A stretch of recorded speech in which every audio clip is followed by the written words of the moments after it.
morning. Welcome to this Monday morning and a brand new week for us and a brand new edition of Frank and Candid. I am Tony Niles. Glad to have you. Hope you had a great weekend and ready for the week ahead, making it a productive one. Let's go to the news as we usually do. Trinbago Knight Riders chasing a modest 144 for a win. Beat Jamaica Talawas by 7 wickets with almost 3 overs to spare. Move back into the top 4 of the 2021 Hero Caribbean Premier League. In the other match, St. Lucia beat St. Kitts and Nevis for the second time in less than 24 hours. Trinbago won the toss and elected to field. It proved perfect as their bowlers ran through the Talawas top order. Talawas got off to a poor start with 5 wickets falling in the power play. By the half, to 118 runs. St. Kitts Patriots taken down a notch over the weekend. Still standing though. No worries. We still expect them to be up there in the top 4. And therefore heading to the semi-finals where it all starts over. So up there on 10 points, they're still in a good position to head to the semi-finals. Okay, no worries. However, I still continue to query as to why certain players continue to play for the Patriots, continuing to play for any team, as a matter of fact, with no significant contribution. But it's a franchise, as I said. They can play whomever they feel like paying big bucks. And we're preparing for that, preparing the port for what's to come. Things will be different as far as the cruise arrivals, so all that is being prepared as we speak. And if you have not heard, most of you stakeholders should have gotten an invitation to this press conference, whatever, at the Marriott, I believe it is, today. So you'll get to ask all your questions as to how this will work going forward for cruise ships. Also, talk about young people and the media and the role they play, and youth policy. We have a lot of discussions, especially now that we have CPL cricket and all of that, and wondering about the advancement for young people in the sport. And so let's talk about generally about youth policy and maybe how that plays a role, and especially youth policy when it comes to media. The purpose of youth policy is really to create conditions for learning, for opportunities and experience, which enable young people to develop their knowledge, their skills and competences. This allows young people to play a significant role in our democracy, integrate into society, and in particular play an active role in both the civil society as well as in the labor market. And the key measures of youth policies are to promote citizenship learning, and the integrated policy approach. And so I'll spend a few minutes here just talking about the youth and some of the positives that we see. The role and the impact then of social media, for example, on youth.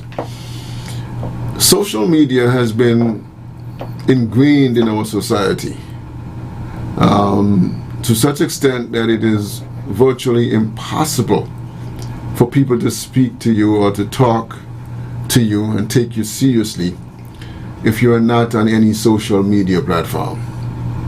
Everyone is on social media, whether it be young, old, rich, poor, etc. Everyone is always in a frenzy when it comes to socializing online. And even the corporate world has jumped on the bandwagon, and companies are very active online, posting updates and answering queries. There are many social networks to choose from, and some of the more popular ones includes Facebook, Twitter, Snapchat, Instagram, etc. And as the popularity of social media keeps on spreading all over the world, there have been mixed feelings about these networks and how they impact the youth. So how does social media affect the youth? Social media has reduced the world to a global village. A youth can interact with people from other parts of the world by just a click of the button. And through these interactions, young people can share ideas, acquire information, and also be exposed to many opportunities out there. Secondly, social media give them the avenue and the opportunities to make new friends, and also allows them to maintain the old ones. With social media, they can trace their former friends by simply typing their names or just indicating the schools they attend. Then the network will do all the dirty work and link them to all people that they went to school with, for example. Apart from just socializing, the social networks become frontiers for the corporate world to advertise their goods and services. And they may either do it directly or they may pay some celebrity to advertise the products for them. Therefore, social media offers an array of opportunities for youth. And popular young people can be hired by corporations to be their brand ambassadors online. In addition, they can earn a considerable amount of money by running podcasts and blogs, and social media is also an avenue that they can use to showcase their talents. So there's lots of good that comes out of it. But on the flip side, the internet is really, for the most part, unregulated. It's an unregulated world that, depending on your location, it has no form of morals or laws in which to abide by. And young people are exposed to gross images of murder victims, accidents, rape cases, or even video footages of gun shooting, violence, verbal outbursts, nudism, and explicit sexual content. All of these kinds of content are in the domain of young people, and when consumed for a long time can lead to serious breakdowns, whether mental or otherwise. For instance, they will start having anxiety attacks and the fear of the real world. And whatever they see is registered in their minds, and they believe that the world is a bad place. But it's not entirely true. More than 90% of the earth is a safe haven with so many untapped opportunities. Too much social media can lead to addiction. Society today is full of people sitting next to each other but not talking to each other. People in the same household, they use the phone to communicate. And they're communicating with people outside more than what those inside. And so we see it all the time. We see a bunch of people sitting together in the same space, but they're all on their phones. They're all in a different world, in a different part of the world, really. But they're sitting next to each other. So, I mean, that's the way of the world today. So we have to live with that. I say all the time that it is a different generations, and generations will change. Technology will change, and technology will help that to change. And so by no means I believe that things are supposed to stay the same. There are lots of us who are of a certain age, we say, oh, well, you know, things have changed. We used to do it this way, and how come is that? But that's just the way it's going to be. Because you have to just think back a little bit to your parents, and you realize that they did things a different way too. So I accept that it will change, and I don't get flustered over it. I see it, it kind of like hit me, but then I recognize that, you know, that's the way it will be, and their children will experience the same thing as well. So no worries. All you have to do is keep your children in line when it comes to the things that's right, as far as breaking the law and all of that, and keep them in line with that, but they will change. And there's certain things you can do up to a certain age to keep them in line, and that is something you would want to do. And that's as far as it can go. That's as far as you can have an impact. Just kind of guide them down the right path as far as the morals, the ethics, and so on, right? And the law is concerned. So, other than that, technology will be more forceful than you can ever be. And they are going to use it. Hopefully, they are more often than not use it for the good. All right, so those are my thoughts. Cricket, youth and social media, tourism, and the cruise line and the cruise industry and what's to come. We're creating a lot of bubbles around the country, and so all of that we can talk about. That's my take for this morning.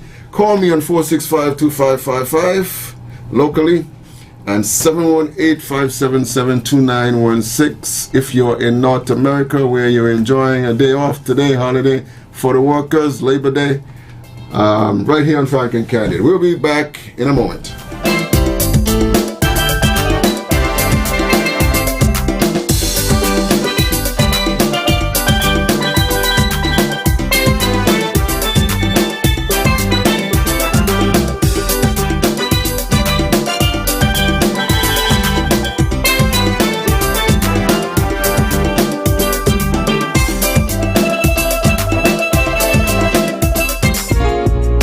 The following is a COVID-19 update from the COVID-19 Task Force and the Ministry of Health. The most common COVID-19 symptoms we are noting in the Federation are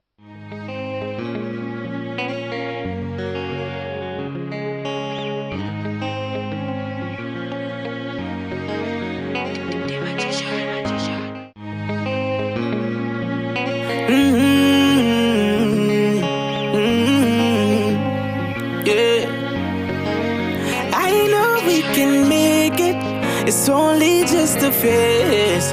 Once we're vaccinated, and everybody gon' be safe. Everybody gon' be safe. One kind, yeah. One people.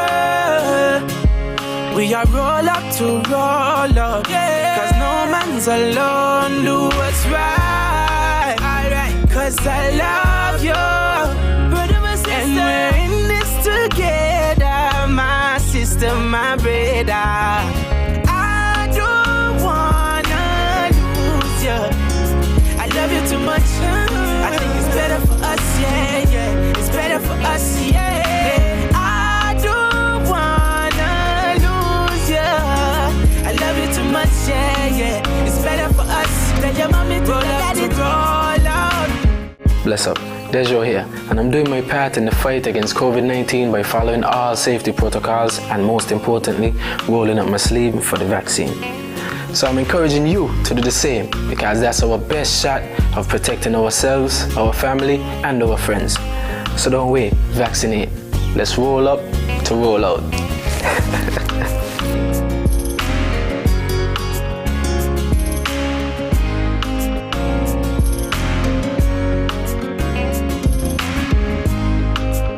Elements. There's more than that, you see? More than just being 18. I'm listening, go ahead. Yeah, I'm saying it is more than just being 18. You yourself have to be born in St. Kitts, or one of your parents born in St. Kitts. Oh, that's similar to the United States. Okay. You got it. Because John McCain was born in the Panama Canal. Yeah. But his parents was from America. Correct. So he was qualified. He was qualified. And Ted Cruz was born, his mother was born in Canada. He was born in the United States. You got it. Yep. So I just called to say happy Labor Day because you're an American, like I am. No, Makittishan. we up here suffering, and I'm enjoying the rest of your show. Okay, great. Okay, Mr. Nice. Have a good day. Continue to enjoy the show. Thank you for listening. All right. Yeah. It is, Labor Day for the folks up there, so hope they're enjoying that. Here in St. Kitts, though, we are in CPL fever, at least for the next week and a half. We continue. Finals being on the 15th, I believe, on the 15th of September. It wraps up with the final finals. I expect that the Patriots will be there on the 15th, but we will see. All right. Also, talking about youth and media. Also talking about what's to come here in the next week or two with the cruise lines. I forgot I had the name of that cruise, the first one that's coming in here. I'll find that cruise ship. So the authority creating a number of areas, bubbled areas, as you would say, for the activities for persons disembarking, tourists. And these areas are the areas that they can visit. So from leaving the ship to the transportation to the site they're going to and back to the ship, all in a bubble. Question is, how does that work? What do you think about it? Zante will become a bubble. How are they going to achieve that? We will see. Back to the phones. Good morning. Welcome. Okay. Well, stand by. All right. 465-2555. 718-577-2916 is the North American number, if that's more convenient for you. And speaking of changes in technology and youth involvement and so on, it was Albert Einstein that once said, I fear the day that technology will surpass our human interaction. The world will have a generation of idiots. That's what he said. Meaning that, not as harsh as he put it, but meaning that our social skills will change somewhat, and that's one of the fears with young people using more of social media and having less personal physical interaction with people. They will somehow, he believe, lose their interpersonal skills the more they go towards the technology for interaction. So yes, social media is a great way to pass time and to see whatever is happening around the world. It is very interesting and also very addictive. However, social media is eclipsed by so many challenges because it is unregulated. And I don't believe the creators of these networks, I don't believe that they anticipated that their creations would be centers of, say, crime and social decay. And doing away with social media may not be a practical or advantageous to society, and I would never want that to be the case. However, some form of regulation, should be put in place to ensure that people responsible for all lewd and violent stuff on the internet are brought to the books in terms of our regulations and so on. So they're trying, but they still have a ways to go because you have to be able to keep up with the technology that is moving so rapidly. So that's the situation. There are instances where people announce the challenges they are going through. It may be a sickness or loss of a loved one or a broken relationship, and we see people posting their condolences or consolation messages online. But you see, we also see people taking the distress or the misfortunes of people and posting it online. Those are not good things. We see things are happening in our society, and where someone can help to stop it, their first instinct is to record it. And they're not recording it because they need it for some evidence or some important reason. They're recording it because their intent is to put it online, and for them that's fun, at the expense of someone who is going through some difficult period and difficult time. Some time ago we saw that there was an incident where somebody was actually being hurt by another, and instead of someone stepping in to stop it, what they did was record it and had it all over social media. And that's, to them, that's the joke. That's it. And did nothing to stop it. And maybe we need laws that in Germany, for example, they call them Good Samaritan laws. You cannot drive by an accident in Germany and do nothing. That's an offense. It's called the Good Samaritan laws. So maybe, I don't know. But then we're just really asking for legislation of behavior, ethical behavior and morals and so on. So that goes into a different discussion altogether as to whether we need to do that. But just a thought, and it's just, to me, disheartening when you see people do that, and their first instinct is to record something and put it on social media, regardless of the effect it would have on the individual or individuals involved. And that's not their first thought. Their first thought is that they must post this all over social media and have a good laugh at it and so on. So I don't know that that's a good thing, but that's the way we operate today.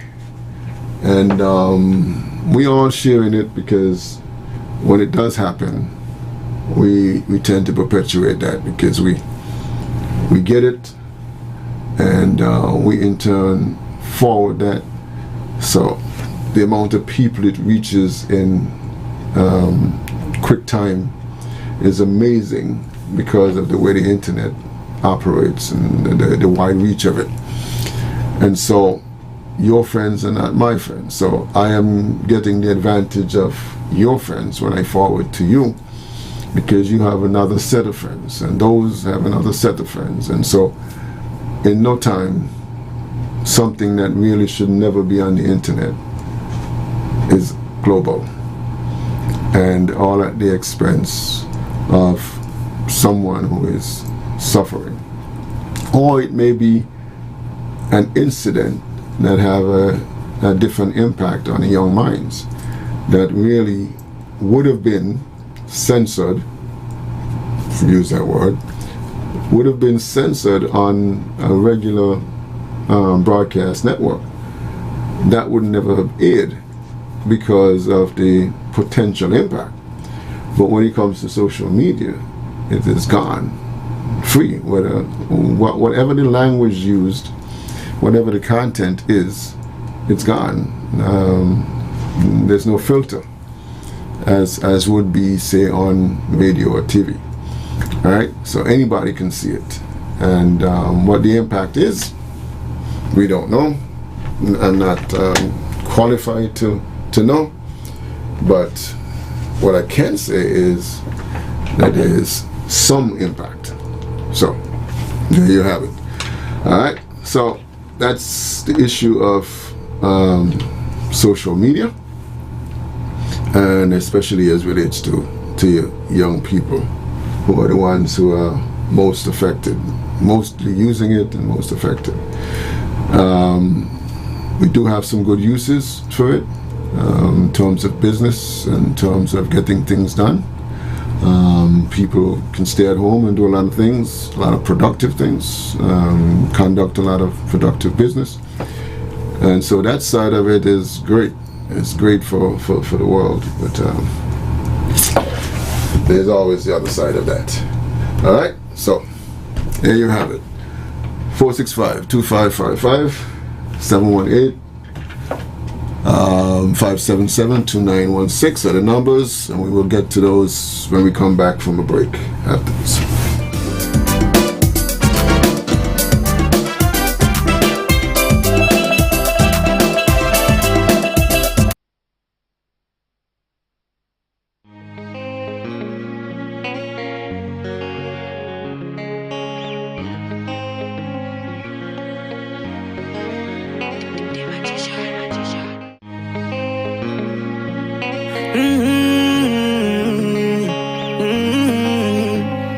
Yeah, I know we can make it. It's only just a phase. Once we're vaccinated, and everybody gon' be safe. Everybody gon' be safe. One kind, yeah. One people. We are roll up to roll up, yeah. 'Cause no man's alone. Do what's right, alright. 'Cause I love you, brother, my sister. And we're in this together, my sister, my brother. I don't wanna lose you. I love you too much. I think it's better for us, yeah, yeah. It's better for us, yeah. I don't wanna lose you. I love you too much, yeah, yeah. It's better for us than your mommy to let it roll out. Bless up, Dejo here, and I'm doing my part in the fight against COVID-19 by following all safety protocols and, most importantly, rolling up my sleeve for the vaccine. So I'm encouraging you to do the same, because that's our best shot of protecting ourselves, our family, and our friends. So don't wait, vaccinate. Let's roll up to roll out.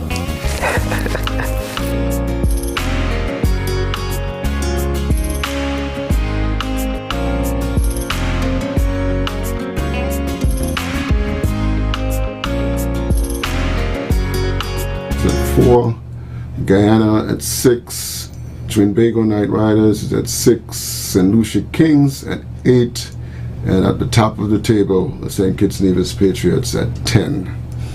So we're looking for the top 4 going into the semifinals next week. So we will see what happens. All right, there's some teams that have an opportunity at all. I mean, 6 teams. If you're on the bottom of the ladder at this point, it's probably going to be difficult to be thinking of semifinals. But on the other hand, if you're at the top of the table and you need to end in the top 4, then based on the games that's left, you're certainly in a great position and heading to the semifinals. And for today, as we speak, the top 4 are Patriots, the Kings, Knight Riders, and the Warriors. We will see if they can maintain that. The closest to any of that would be the Jamaica Tallowers, that's sitting in 5th position as we speak. I don't know what they can do with the rest of their games, but those positions still to be determined, because anything can still happen down in positions 3, 4, 5, and 6. Right? Well, I don't know. Not necessarily 6. That was so much, but we'll see. All right. So CPL is in the air. It has been good. Good games so far. I mean, people have been excited. small crowds, not as expected, small crowds. With COVID and all of that, there's only allowed a 50% capacity, only allowed those who are vaccinated, and so from within that group you still have people who may not have any interest in the games. So all along it's expected that you won't be having the type of crowds that that would have been the normal CPL games. And during these weekday games, there are no spectators in the daytime games, and only in the evening games there are spectators. That is true for the weekdays, with the exception of on the weekends, spectators are all in. And that is, from my discussion, that is more about the economics than the protocols or the COVID. The expectation is that when you're playing the weekday games, there really won't be a lot of interest because we're still at work. These are not holidays, so we're still, most people are still working, still have to go to work. So because of that, the expectation is that you won't have as many people anyway. But if you were to have the same amount of staff, security and otherwise, then, as they say, the dance won't really be paying for the lights. So it's a way of keeping those expenses down, since you won't have a lot of people going to the daytime game anyway, right? So it's more about economics than it is about anything else, right? But as far as the nighttime games are concerned, I mean, the attendance, I never expected anything more, and reasonable crowd for the expectation that we have been seeing, and we have been seeing, for the most part, good cricket, regardless to the fact that some people may be disappointed at their team's performance in some cases. But even then they would have seen a great performance from the other team. So it's great cricket anyway, especially if you're a fan of cricket. So most of the discussions about individual players and their performances, right? So one person may have an opinion about a particular player, may or may not be supported by the rest of the people, the rest of the spectators, but all in all, it's all about cricket, right? So what's your take? Let's go to the phones. Good morning. Welcome to Frank and Candid. Yeah, good morning, Mr. Candid. Good morning. Yes, the competition have been pretty good in spite of the COVID restriction. Good tournament. I like to listen it on the radio because the commentary so much more sweeter there then. Okay. I do have some problem with some of the teams though. Well, I'm speaking specifically about Patriots. Those last two games. Right. Tell me, none of the batsmen that's coming in later from the opening stand. See how the ball is playing. Try to keep the ball out the air. Yeah. Why they don't run ones and twos just to get the confidence? I mean, if you hit 4 ones, it's the same as you get a 4. So sometimes I don't know why they're hitting the ball in the air. They see how certain man out before. I mean, I guess they're watching the whole tournament and they see how certain bowlers are bowling. They should be hitting the ball on the ground. I've been watching the ladies playing, and the ladies, they're not getting caught out like these guys. Imagine that, huh? Yeah, these ladies are hitting the ball straight on the ground. And the ground is small, so I don't know why you need such force for them to do that. Well, you know, I think sometimes some of these players, I think they get lazy and figure that they don't want to be running between wickets, and they go for these big hits. I mean, we like to see the big hits too, right? Yes. So, but I think sometimes even when they hit the ball on the ground, I mean, there are opportunities for a second run, and sometimes they just get lackadaisical and they just, you know. But you know. Patriots have to be very careful in another 3 games, eh? Mm-hmm. In spite of they have 10 points. Right. They have to at least beat even one. At least one of those, right? Even one, yeah. Yeah. Well, my confidence is up that in 3 games. Well, I still believe they won. You know. Yeah. I would really like to see Chris Gale get more motivated. Somehow, to me, he players them are not motivated when he's in charge. I don't know what we can do about Chris Gale at this point. When Bravo is in charge, you know, he's much better. Yeah, Bravo is good. Bravo is, I got to tell you, he shows his experience, and he's excellent captain. And so, yeah, so I hope he get well for the next 3 games. I hope so. But it's a good tournament so far. You know, good review about St. Kitts. What I would have liked to see though. Here on the commentary, somebody from St. Kitts. Okay.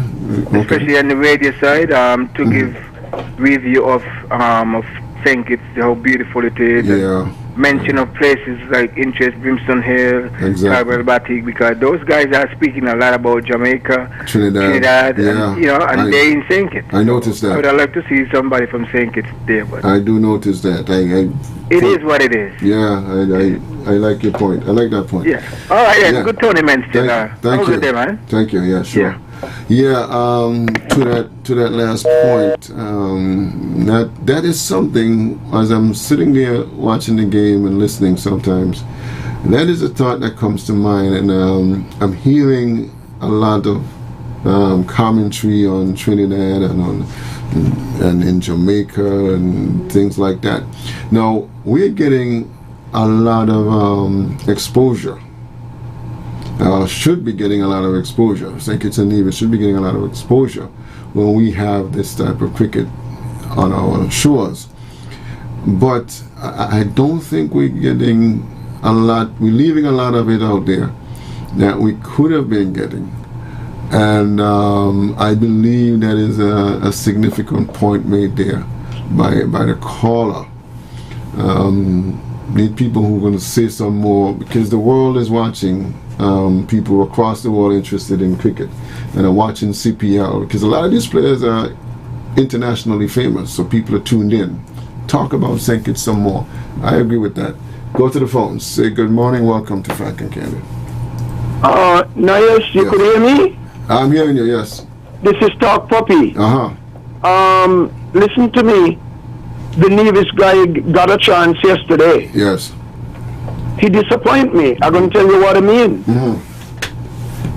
Well, maybe like how we young, number one, maybe we could give him a chance. But here the thing about cricket. When I saw the wickets them start tumbling, I look on the scoreboard and down on the team lineup, and I realized the Archibald in there, so I thought it's the guy from Nevis. Then the commentator said, yes, Archibald from Nevis. But when he went in with Allen, a West Indies player at the other end. All he had to do, with the state of affair that the game was in, just playing himself, leave the attacking hits and so to Allen. Okay. But I noticed he played the balls nice. He got a single. He played another one. He got a single. I said, what? This guy look okay. But the next ball, he let go a mighty swing at it, hit it up in the air. No, I don't want we guys them play cricket like that. You got to think the game. The stage that the game was in needed a partnership. Right. But any aggression should not have been by him. It should have been by Allen, who is a West Indies player, and he must have assessed the game. But you know, another thing I realized, cricket bothering me with, I wonder if Allen had a good chat with the young man and said to him, now, your role is to play yourself in. Leave the aggression to me. And when I ask these cricketers these questions, they don't want to answer me. I wish I could have known what discussion Allen had with the young man. Now, on the field now. An easy ball come down to mid on to him. He never had to move right or left. In his hand, in his lap, he put it down. So, what I want to say to St. Kitts and Nevis young cricketers, always remember while you're between those stars, concentrate and watch the game. Listen to everything. Watch the condition and the state of fear with the game. If he had gone into bat with 2 overs to go, the shot that he played would have been the right shot. But when he went in, 7.5 overs still to bowl. So that guy could have stayed in there and make a 30 or 40 by nudging the ball around until his confidence built up. So it seems to me around here when we get our chances, we don't really hug them up and kiss them up like a baby. We got to. Because even though I'm 60, if they give me a game up the park, I play better than Chris Gale, I play better than Fidel Edwards, I'll bowl better, I'll bat better. And Chris Gale shouldn't play. It's time for them to give somebody else a chance. And the worst thing will ever happen to West Indies team is for Chris Gale to go to the World Cup. Well, let me tell you, Nias. I heard he's in, right? I understand Chris Gale going to be in the team. I heard so take that. No, but I am telling you, Chris Gale should never be in a West Indies 2020 World Cup team. Let me tell you something, Nias. Yes. Quickly. Yes. I want to give somebody else a chance. I went to London 2 years ago to watch the World Cup. And Chris was moving away from the pace. We will never forget what Chris Gale have done for West Indies cricket. But when your time come to go, it's just your time. Your time come. And Gale running from the pace. 2020 cricket is Gale game. Gale batting 30-something ball for 40 runs. No! Gale cricket is 40 runs for 17 balls. And when that pass, you're done. Let me say a little advice to St. Kitts young cricketers quickly before go. Analyze cricket more. Talk to people who know cricket. Talk to Victor Eddy. Talk to Luther Kelly. Talk to Noel Gishard. Talk to El Camino Willett. Talk to what he named Stuart Williams. These guys got to study the game more than us. Have a good day, brother, and keep doing a good job. Thank you. Nice. Alright, you want to touch Chris Gale there. Go ahead. Good morning, welcome to Frank and Candid. Go ahead. Oh. You're live, go ahead. Yes, good morning, Mr. Nair. Good morning. What people doesn't seems to realize up to this moment that the present West Indies cricketers that we have now, they're not playing cricket to assess matches. They play cricket for entertainment. And the entertainment is either you hit 4s or 6 or you get wicket. If that part of the game is not working, we ain't gonna be winning or nothing. We seen that, right? So if the spectators were looking on, we should realize that by now. The caller just a while ago saying that Gale is making 41 from 30-something balls. The last test match that we had, the West Indies captain Craig Brathwaite, right? He made 38 runs from 147 balls, and West Indies lose the game. Come on, you tell me that you face 147 balls and you ain't make a 50, and you still end up as the captain, still end up and lose the game. And we're talking about the commentators. Them, I don't believe this commentary that is going on the radio is coming from the park direct. No, it's not. It's not coming from the park. I think it's in Trinidad. They're in Trinidad. They're in Trinidad viewing. You should understand. Yeah, they're viewing a screen in Trinidad and commentating. Yeah. It's not direct from in the park. Yeah. And the next thing again too, we have this guy Kyle Louis. He was a part of the Patriots setup, and there was some mishap, and he get put off of the team. Kyle Louis to play his cricket in Trinidad for the Queen's Park Cricket Club. So Tony Gray and them guys down there know him. What they're talking about him? No, because they realize the potential of the guy. And West Indies is looking for opening batsman, and the guy is an opening batsman, and he also is a great leg spin bowler too. So he got two things going for him, but then I don't talk about him. Because the way how West Indies cricket is going out, check the West Indies test team. Barbados has 6 players in the West Indies final 11. When last has Barbados come first, second, or third in the West Indies 4-day setup that we have, that the West Indies got? Tournament before the tournament, 4 days tournament that the West Indies okay in the region to pick the team. When last has Barbados come either first, second, or third in it? A long time they hasn't come neither first, second, or third. But yet you tell me that you could get 6 players out of Barbados team to put in West Indies setup, but those 6 players cannot help Barbados to win a tournament, win the West Indies tournament. But 6 of them is good enough to be in the West Indies setup, and you expect them to go play Australia and England and beat England when they can, when them 6 players cannot win a tournament in the Caribbean, win your local tournament. You got people, the fella Seals from Trinidad, he played 1 first-class game and he in West Indies team. The fella Berridge from here, right? He played in the last tournament that West Indies had, I think, was in 2019. He didn't play all of the games, but he ended up with the most wicket. The most wicket, he didn't play all of the games. But he can't make it on a West Indies team. Neither the test, the President 11 team that they pick. Imagine they pick him in the President 11 team, and the next Bravo, not the one who playing for St. Kitts, was the captain, and he left him out the squad, put him 12 man. Because they know they don't want the Leeward Islands player / Skitishon to be in the West Indies setup. The same thing they do with Luther Kelly. Remember when Luther Kelly was sitting, when everybody was saying Tony Cozier, West Pereira, Hugh Casquell, all were saying all Kelly need to do is to make a century. Kelly and Bess, New Zealand, I think was New Zealand came to the Caribbean for a tournament, a test series.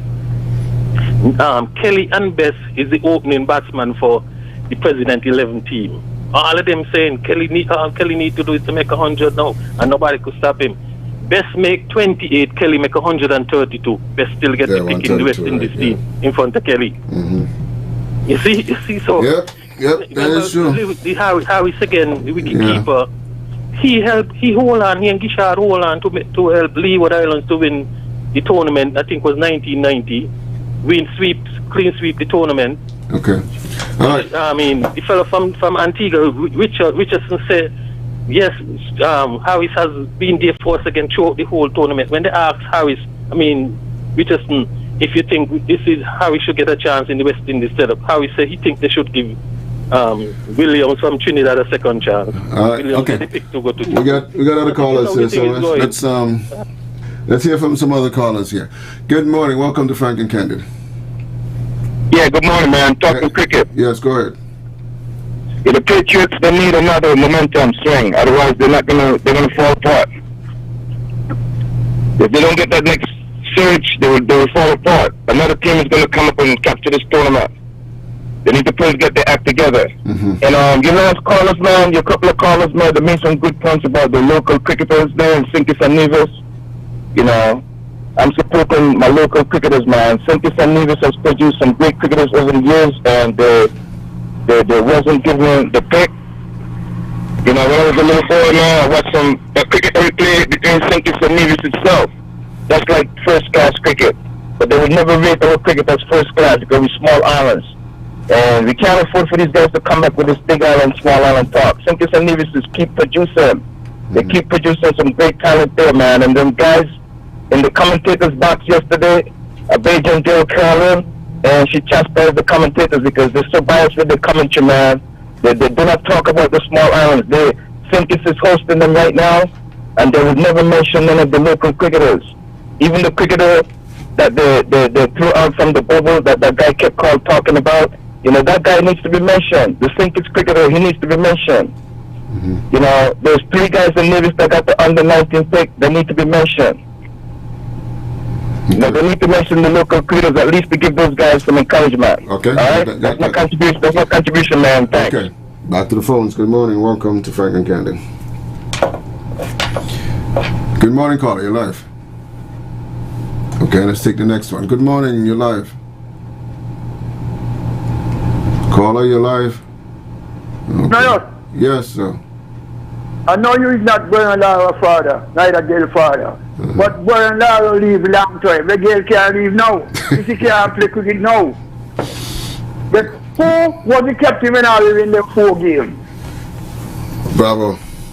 So why they not leave it? Why they make a change like that? No, And then no Bravo. get a fail straight Bravo, now. You know, Bravo was- come to time play. Bravo was out sick. When me look, me I wonder what pro sing it. Me ask them what pro sing it. Keep on the team again. Bravo was out sick. They don't make so much money. They can't cool out. This somebody to do. Okay. All right.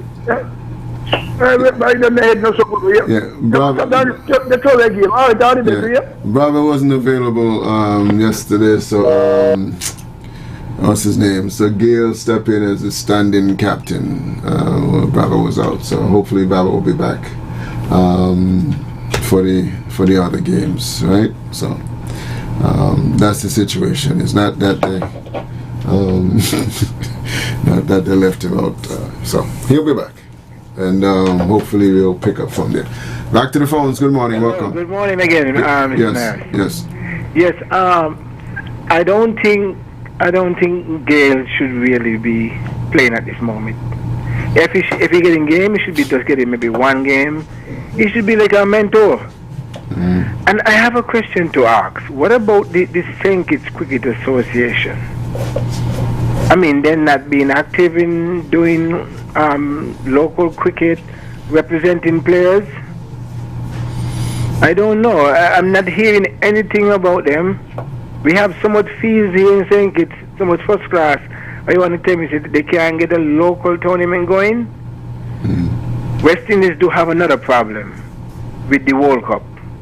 That spin bowler for Trinidad. What is his name? Randall?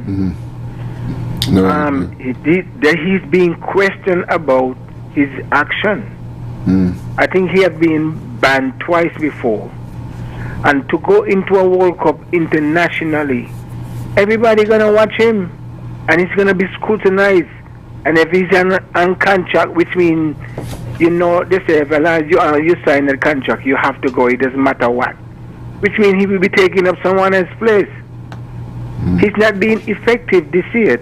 He's bowling good, but he's not getting any wicket. His job is to get wicket. He's not going to be an opening batsman, so I don't know why he's in there. They should not pick him at all. That's just my perspective. Okay. All right. Thank you for that. All right. Back to the phones. Good morning. Yeah, Brother Tony, good morning. Good morning. Some people that have a problem with Chris Gayle and other players. It's not about Chris Gayle and whatever. No. It's about what Chris Gayle done do. Is something to highlight these professional players who don't play. If Vivian Richard was playing cricket still, if Vivian Richard was about 50-something years, and God couldn't even go to play thing. They're not be around too, they're not going to play. As celebrity. Look at this guy from Australia, like this guy 42 years. And he playing. This is only to highlight these fellas. It's not about who wins and who loses. It's about something to make money. And it's something to do the players and to make a little money. Chris Gayle has done his share already, but Chris Gayle is the other slave that he took to Jakarta. You understand? So it's not about Chris Gayle, Indian, from India. It's 2020 cricket up there. Yeah. Nobody can go along and concentrate so long and make 100 was easy. You understand? Yeah. It's about go and play a game, and if when you account for the wicket up there, you end up to be the wicket quick or whatever. Okay. It's just a party sport, party sport. Yeah. All right. Don't understand that, but if you say so. Good morning, Mr. Nair. Good morning. Go ahead. How are you doing, sir? Yeah, I'm well. The St. Kitts Cricket Association, we want somebody with a strong leader. And the only sport where he could revive St. Kitts Cricket, St. Kitts Cricket, is the boy Vernon Springer. Vernon, all what happening now, I'm telling you, Conwell from Antigua, he's one of Vernon Springer offspring. He is the one, when everybody went up Cornwall, Vernon Springer take the man in hand and see Friday today. One thing there, Vernon Springer was at the head of St. Kitts Cricket. We must have somebody, one or two people in there, because that's a no-nonsense man. You understand? Vaughan and Singer is the man who want to bring back Sinkage cricket. Well, let me ask you this. Vaughan is in a position right now, as a friend of mine. He is in Leeward Islands cricket, charged with the responsibility of improving Leeward Islands cricket, right? He has no influence in Sinkage, the Leeward local cricket? Man, home come first. Okay. Remember when Ricky Skerry game, you know, he had some kind of confusion with me and the present coach for West Indies. The present coach for West Indies was coaching Ireland. Yeah. And whatever happened, see he got here today. So if you want that Vaughan and Singer, what's are they bringing him back? That's the man I see. Cookie, I think is cricket forward. Okay. Telling you the honest truth. No disrespect. Okay. I'm just kind of testing your argument there. All right, that's going to do it for us today. We'll talk cricket, in details afterwards. Thank you all for joining me, and that's going to do it for us today on this edition of Frank and Candid. We come back on Friday because cricket resumes tomorrow. So I believe we'll be back here on Friday. Enjoy the cricket. Enjoy your day. You guys in North America, enjoy your holiday. And we'll see you the next time we are on Frank and Candid. Have a great day.